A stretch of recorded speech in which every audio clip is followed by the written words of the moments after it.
Stephanie. Welcome and welcome back to Quilts and Beauty and Books, my corner on YouTube.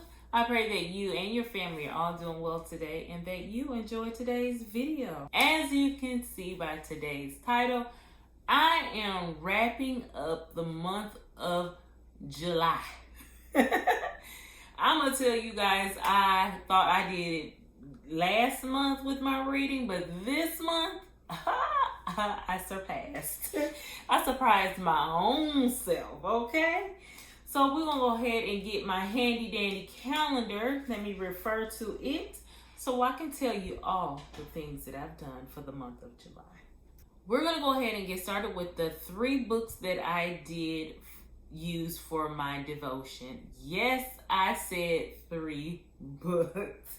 One book I used only for the weekend, and it was the 9 Fruits of the Spirit by Robert Strand on love. Guys, this is something that we definitely need in this day and time, and I thought it would help me with some of the things that I'm feeling, especially right now. Some of the questions were really good. Some of them I'm like, what the heck are they trying to say? But it was a really good devotional book. I do have the other ones. I will go ahead and read them as well. They had all kinds of questions in them. I did complete the questions.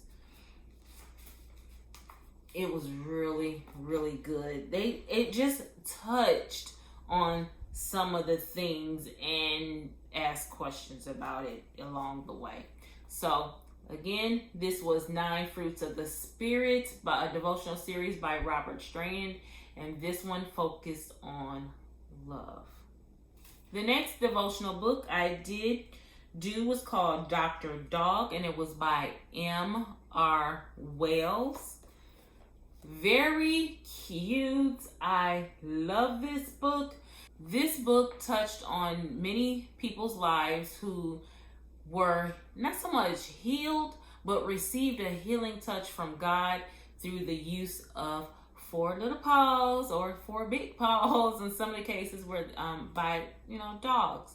And it was really good to get in their personal takes on their lives and how the dogs helped them. And this book was well written. I do recommend it, especially for those who love dogs or those who have service dogs or interested in anything service dog related. This book will be for you.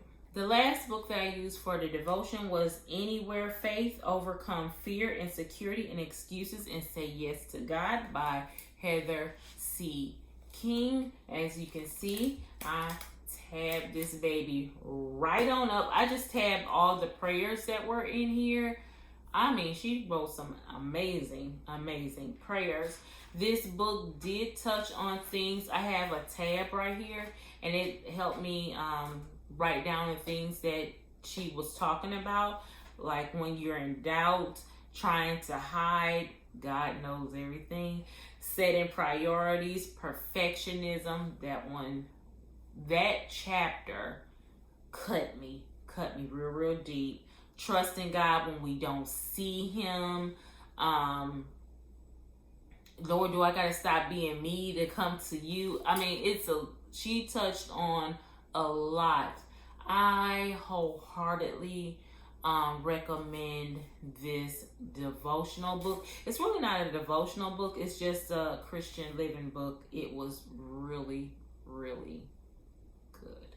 I did continue with Kim Cash Tate and her Clean series, Book of Revelation, my Bible study and prayer with my dad over at his church. Again, at my church, we had the Life app classes, and it was the class that I'm in is Marriage Enrichment. I have to get, is that today? Do I have that today? No. I just had to make sure I didn't have that today, because it's the 2nd and the 4th Wednesday, And then on the 1st and 3rd is a small group. And that's the one that I will have to concentrate on for the month of August, because I didn't sign up for one and I really want to.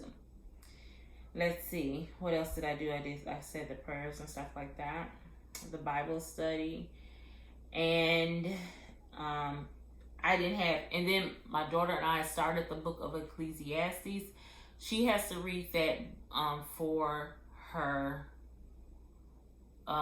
school, right prior to school starting. She has to have read all 12 chapters. So we started studying that book. So I can go ahead and put my handy dandy calendar away and talk to you guys about the books that I read. I read over 27, I'm about like, I want to say 2,800 pages maybe this month. Well, the books alone, not including the devotionals, was 2,613. And the love book had 58 pages. Anywhere Faith had 235. And the Dr. Dog book had 221 pages. So I read a lot of pages for the month of July. Whew, I read a lot. So let's go ahead and talk about the books. As you guys remember, I did the Bingo Challenge Christian Edition for picking my TBR for the month of July. I was torn between two books that I wanted to read, and I was not sure which book that I was going to be able to read. When I say be able to read, I was going to read one or the other. I just didn't know which one at the time of that video. But guys, guess what? I read both.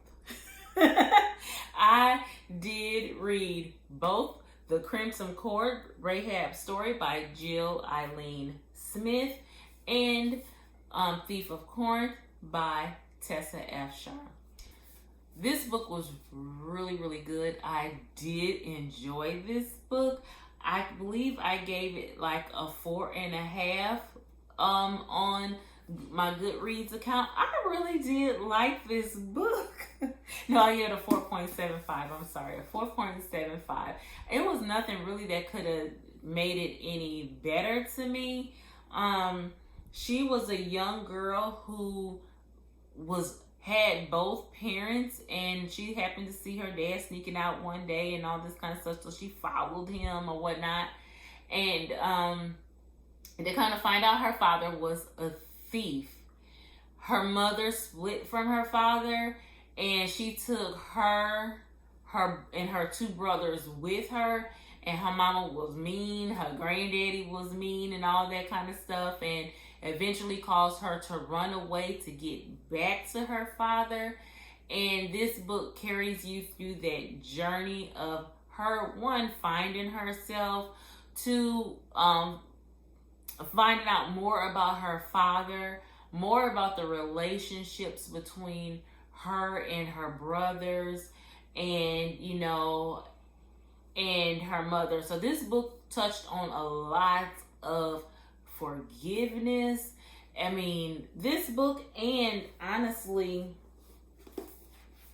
this book as well, they both touched on forgiveness. It was really, really good. I did enjoy it.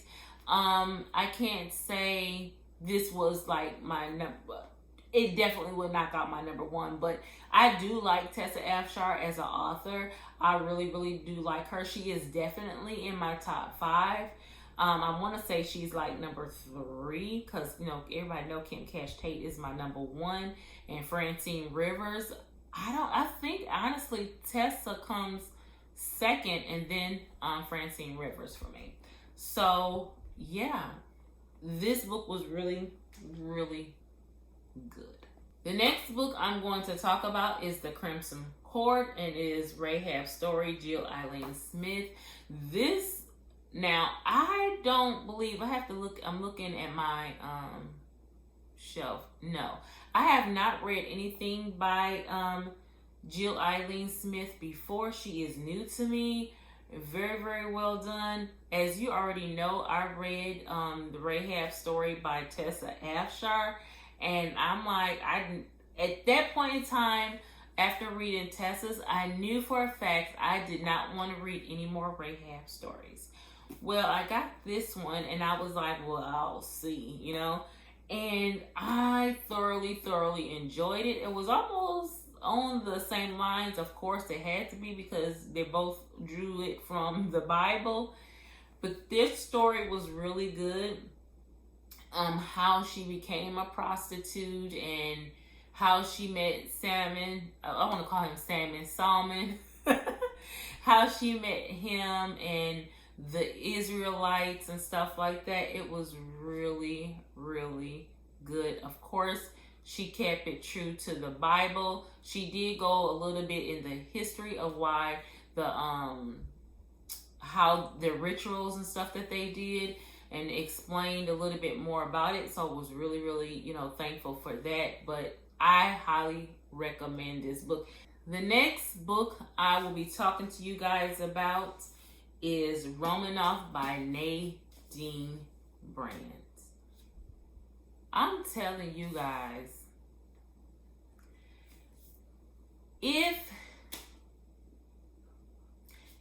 because this is based off of a true story, this really should have been in my autobiography section, but because they put a spin on it with fiction, that's the only reason why I kept it in my fiction section. But guys,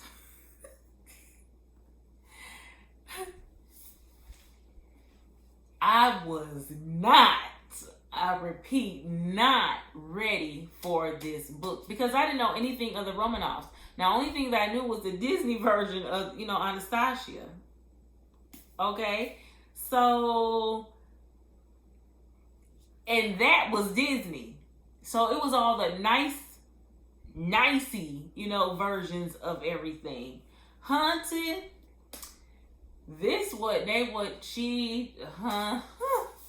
I can't even explain it, y'all. Now, if you scared of death, you better not touch this book. If you don't like murders, don't touch this book. If you scary and things go bump in the middle of the night and you jump, do not pick up this book. I'm telling you. This book, now, I'm going to tell you this was a 5 point. And if I could have gave it a 20 point, it would have been a 20 point. I love this book. And I don't know if it's because of it wasn't because of the blood and gore and all that kind of stuff. It was because of the emotional ride that I went on this book. This book, hands down, reminds me of The Hiding Place by Corrie ten Boom. And it is about, I'm not going to say a royal family, but you might as well call them royal because that's what they kind of were. You know, they were they were the government family, the only government form of government that they had over at that time. And the people, you know, they was like, you know what, y'all got too much power. So they were taken to be dealt with. I'm putting it nicely. Do I need to put it out on the screen? Yeah, the family was executed. That's a nice way I'm going to say it. The family was executed, but this book reflects on the time period right prior to them being executed, to the time they were executed and things. That's where the fiction comes in and all that. And it had a touch of forgiveness. You had forgiveness in this book. It was really, really good. Now, even though the fiction came pretty much mostly after the death because of things that had happened, you know, how she carried the story. But I'm going to tell you, this story is really, really good. Like I said, if you scary, you better read it during the daytime then. This book was good. I have another book from her, and it's called, I think, A Time to Die. And that's another fiction book. I can't wait to read that one because of this one. An amazing book. The next book is called Journey to the Well, The Woman of Samaria, and it is by Diana Wallace Taylor. Again, this is an author that is new to me. This book was really good too. I was kind of, this book had a lot in it too. This book reminded me of the end of The Magi by, is it Patrick W. Carr? Because if this girl didn't have bad luck, she didn't have no luck, okay? She went through, in the Bible, when, Jesus said, go get your husbands. And she was like, I don't have no husband. He was like, well, you had 5 of them. Well, they kind of made it to be in this book like they were literally her husbands. The times that I heard the stories was that, she was more like a prostitute kind of thing. But literally, this woman did have husbands, and they made her out to be almost like a black widow kind of thing. And people felt that she was cursed. She had all these bad things happen to her. She lost a lot of people, and it was just really, I found myself at one point crying for the girl because I was like, dang on, girl, I thought I had it bad. You got it horrible, But it was, if you have this book, I do recommend this one. It's really good. Now, the only thing I did not care for about this book was the part at the well. Because you got to that part, like, let me see. I'm going to see if I can get it.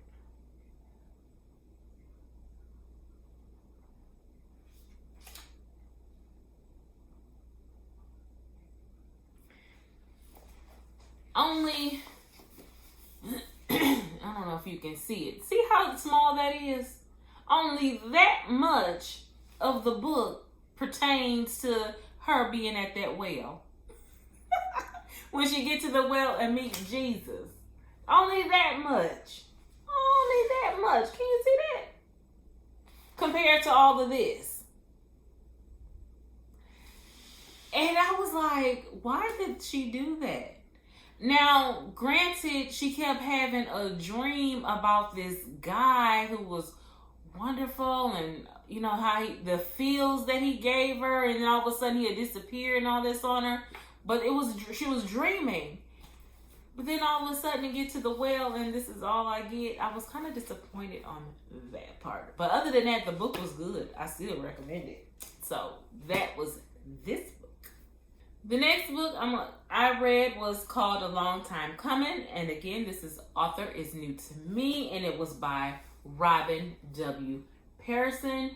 I did like this book. Out of all the books that I read this month, I want to say this one was probably one of my least favorite books. And this was the book that I was really, really excited about reading. And I think why it just didn't give me enough in it. It Granny B? Granny B, her mouth reminds me of my grandmother, hands down. In a garden, hands down, my grandmother. Those kind of things, the attitude, her total attitude was that of my grandmother. So it was really, really nice because in that aspect, it had me not only thinking of my grandmother a lot, it had me almost, forming a relationship with this lady in this book. And I'm like, oh, that's so my grandmother, that kind of thing. But the granddaughter was not like any of us.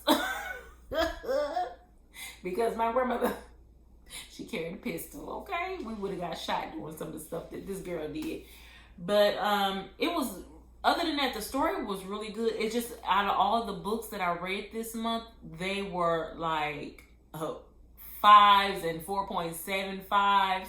And then this one was like, I think I gave this like a 4.25, something like that. So, I mean, it was really good. It was just, out of all the books that I read this month, this was probably, it was my least favorite. But still good. So please don't get it twisted. I highly recommend it. Yes, I do. It's about a young girl who was going through with her marriage. She didn't know what to do. She was like, her husband, she felt cheated on her. Now, everybody got their own version of the word cheat. He cheated. He was unfaithful. So she had to run away, so she went to her mom's and then went to Granny B, spent a lot of time with Granny B because Granny B all of a sudden had some secrets that she had to divulge because Granny B was on her deathbed, and getting all the family together to let everybody know what was going on was a trip. And that's what this book was all about. Granny B and her secrets. And how the family, we're going to be left with those secrets and the outcome of those secrets. So that book was good. The next book I read was by Bodie and Brock Thiene, and it was called Take This Cup, and it's the book number 2 in the Jerusalem Chronicles. Now, this book and the last book that I'm going to talk to you guys about, definitely, and they both have the word Chronicles in it, so I was kind of hurt by these two books because I absolutely love book number 1 in both of these books, and then for them not to carry over the characters. So I was kind of perplexed. That first book in this series dealt more with Lazarus, Mary, and Martha, and this one is dealing with Nehemiah. And I believe that this is all fiction because I don't remember reading much of any of this in the Bible. Well, this story is not in the Bible, let me put it that way. Does it have a lot of scriptures that it's referring to? Yes, it does. And this is about a young boy who had been called to become a cupbearer for Jesus, and he ended up being separated from his family, and he had to learn how to survive. And the cup that he was carrying, it wasn't worth nothing. It was like in several stories. It was in Joseph. It was in who else had a cup? I know Joseph, because remember the cup when he put it in the his brother's Benjamin's sack. Was it Benjamin's sack?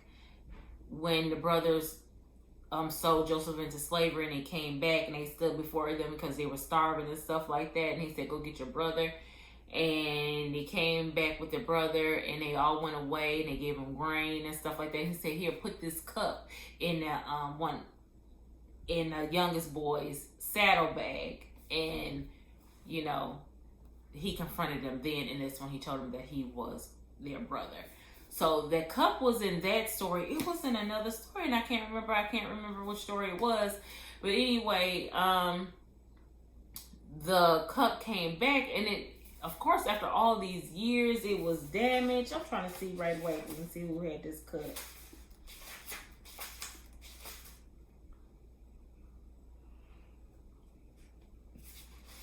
Yeah, no, I can't remember off the top of my head, but yeah. And he got the cup, and it was like I said, it was old, it was beat up. He was like, what are you gonna do with that cup? And he had his job was to clean up that cup, and when Jesus was ready for the cup, he was going to get the cup from Jesus, and this was the cup that they did the Last Supper with, if I'm not mistaken, the Last Supper, and it was really, really good. It was really, really good. Again, a lot of snippets of different stories that created this story about this young boy being the cupbearer for Jesus. So it was amazing. It was really good. Again, now they did have one character come back from the first book, so I was really happy about that, and that was Lazarus. So I was happy about that.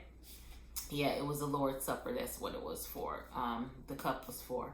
So this book was really good. If you want to pick up this series, please start at book. Well, really don't need to read them in any kind of order, because they, like I said, it did not continue from, the characters did not come over except Lazarus. But so it was really good. The last book is called Keepers of the Covenant, and it is from the Restoration Chronicles, and is by Lynn Austin. This book, me and my girl Nick did our buddy read on this book. I'm gonna link her channel right up above. Yes, this book was not, just like the last one, was not as good as the first book. Now, the first book, me and her was crying, boo-hooing over. This one was just good. It didn't have as many of the gold nuggets like the first book. But that's okay, because it was still good anyway. This book started off with talking about Esther, Queen Esther, and how she saved the people from what is it called? Genocide, pretty much. When they tried to wipe out the entire, when Haman tried to wipe out all the Jews. And it was because of, you remember when King Saul was told to go and kill all the Amalekites and stuff like that, and what did he do? They kept the spoils for themselves and the king. And then Samuel had to go ahead and kill the king. Well, some got away. So that's where Haman come in. And Haman is already coming in bitter because the Jews were favored by God, killed his people. So when he all of a sudden had Mordecai in his presence, everybody was bowing down and scared of him and all this kind of stuff. And Mordecai was like, I'm not having it. I'm not scared of you. I'm not bowing down to you. And he got upset. All because one man would not bow down to him, and he decided he wanted to kill all the Jews, not just Mordecai. He wanted to kill all of them, okay? So this book is set back during this time. Haman, I think at the beginning, this is when the decree has been given, and they were like, Lord, we gonna die. You know, at that time, they were trying to figure out how we were gonna live, and how they were going to protect themselves. By the time the second edict came out, you know, they could protect themselves. It was one character in this book what I just knew I fell in love with her, and it was Devorah Hunty. Devorah, just in case I said it too fast. She was good. I loved her characters, honey. Mama was boss. She wasn't playing that. One character from the first book came back, and that was Hosea. And it was really, really good. Hosea, she was a young girl whose family didn't want her because she had a crippled leg, and they left her to die. And the main character, Ido's wife, I can't remember her name, but she took the baby home to her and Ido, and they raised the baby up as a Jew. She came back in this book. I'm trying to make sure her name is Hosea. Yeah, Hosea. Hosea is in this book, and Hosea happened to see Amina, who was also a crippled little girl. They treated her so bad, and what she did was almost, you know, after her family was killed, except her and her sister, she took her in, and Amina had to either go with her people once they found out who her people, if any of her people were survived, or stay with the Jews and her decision after that. So again, I really did enjoy this book, but not like I did book number 1, but book number 2 was really good as well. Wasn't that a lot of books? That was a lot of books to me. That was a lot. I hope you guys enjoyed this video. Go ahead and like and share. Go ahead and click that subscribe button if you haven't done so already. If you haven't, what are you waiting on? Go ahead and click that button, and while you're at it, click that bell so you'll be notified of my next upload. Go ahead and follow me over on Goodreads, Instagram, and Twitter, all with the handle Quilting Beauty and Books. And until the next video, guys, be blessed.